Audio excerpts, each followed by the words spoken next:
ब्रह्मा जी का अपनी पुत्री से विवाह का असली सच। हिंदू धर्म में तीन देवताओं ब्रह्मा, विष्णु और शिव जी को सर्वश्रेष्ठ व सर्वपूजनीय माना गया है। परंतु ये देखने को मिलता है कि भगवान विष्णु और शिव जी के मंदिर तो हर जगह मिल जाएंगे, पर ब्रह्मा जी के मंदिर बहुत ही कम मिलते हैं। इसका कारण उनके बारे में फैली कई तरह की गलत भ्रांतियां हैं। पौराणिक इतिहास में ब्रह्मा का नाम महत्वपूर्ण रूप से प्रकट होता है, जबकि प्रचलित समाज में विष्णु और शिव को उनसे श्रेष्ठ माना गया है। कालांतर में ब्रह्मा को हाशिए पर धकेल दिए जाने के कई कारणों में से एक है सावित्री का शाप, और दूसरा कारण यह कि ब्रह्मांड की थाह लेने के लिए जब भगवान सदाशिव ने विष्णु और ब्रह्मा जी को भेजा तो ब्रह्मा ने वापस लौटकर सदाशिव से झूठ बोला था। बताया जाता है कि ब्रह्मा जी ने अपनी पुत्री से ही विवाह कर लिया था, इसलिए उन्हें नहीं पूजा जाता। पर इसका असली सच क्या है, यह आज भी शोध का विषय है और इस पर विचार किए जाने की जरूरत है। कुछ विद्वान इसे गलत धारणा मानकर खारिज करते हैं। पुराणों में उल्लेख मिलता है कि ब्रह्मा की पत्नी विद्या की देवी सरस्वती उनकी पुत्री नहीं थी।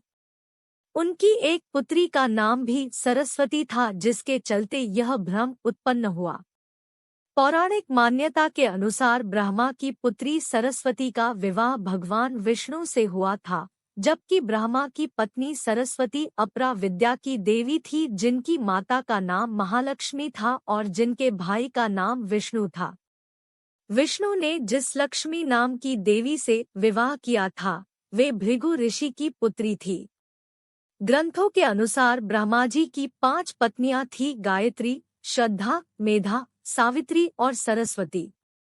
इसमें सावित्री और सरस्वती का नाम अधिकतर जगहों पर सुना जाता है। यह भी मान्यता है कि पुष्कर में यज्ञ के दौरान सावित्री के अनुपस्थित होने के कारण ब्रह्मा जी ने वेदों की ज्ञाता गायत्री से विवाह कर यज्ञ संपन्न कर लिया था। इससे सावित्री ने क्रोधित होकर ब्रह्मा को जगत में नहीं पूजे जाने का शाप दे दिया था। गुर्जर इतिहासकार के जानकार कहते हैं कि गायत्री माता एक गुर्जर महिला थी। कई पुराणों में सरस्वती के बारे में भिन्न भिन्न मत मिलते हैं। एक मान्यता के अनुसार ब्रह्मा ने उन्हें अपने मुख से प्रकट किया था। एक अन्य पौराणिक कथा के अनुसार देवी महालक्ष्मी, लक्ष्मी नहीं, से जो उनका सत प्रधान रूप उत्पन्न हुआ, देवी का वही रूप सरस्वती कहलाया। देवी सरस्वती का वर्ण श्वेत है। सरस्वती देवी को शारदा, वाणी, वागेश्वरी, शत्रुपा और भारती भी कहा जाता है। संगीत की उत्पत्ति करने के कारण वह संगीत की देवी भी है। बसंत पंचमी के दिन को इनके जन्मोत्सव के रूप में भी मनाते हैं। श्री भागवतानंद गुरु के अनुसार सरस्वती शब्द का प्रयोग उसके लिए आया है जो ज्ञान और विद्या की अधिष्ठात्री हो और साकार रूप में विद्यमान हो। उस ऊर्जा शक्ति के लिए सरस्वती शब्द का प्रयोग किया गया है। शास्त्रों के अनुसार जिस तरह ज्ञान या विद्याएं 2 हैं, उसी तरह सरस्वती भी 2 हैं। विद्या में अपरा और परा विद्या है।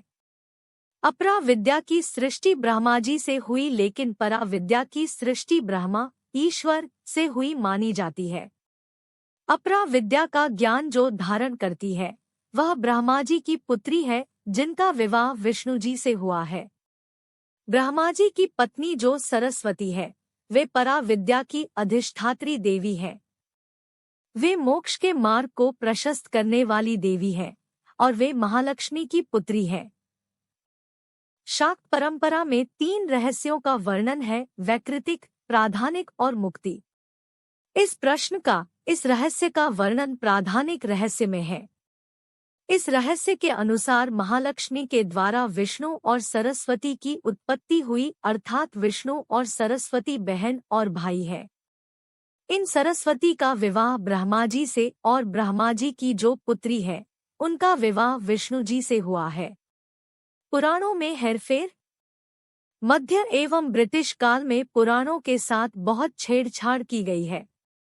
हिंदू धर्म के दो ग्रंथों सरस्वती पुराण और मत्स्य पुराण में सृष्टि के रचयिता ब्रह्मा जी का सरस्वती से विवाह करने का प्रसंग है, जिसके कारण पृथ्वी के प्रथम मानव मनु का जन्म हुआ।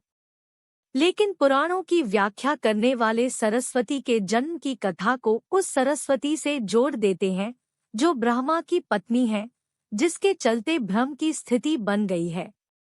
धन्यवाद।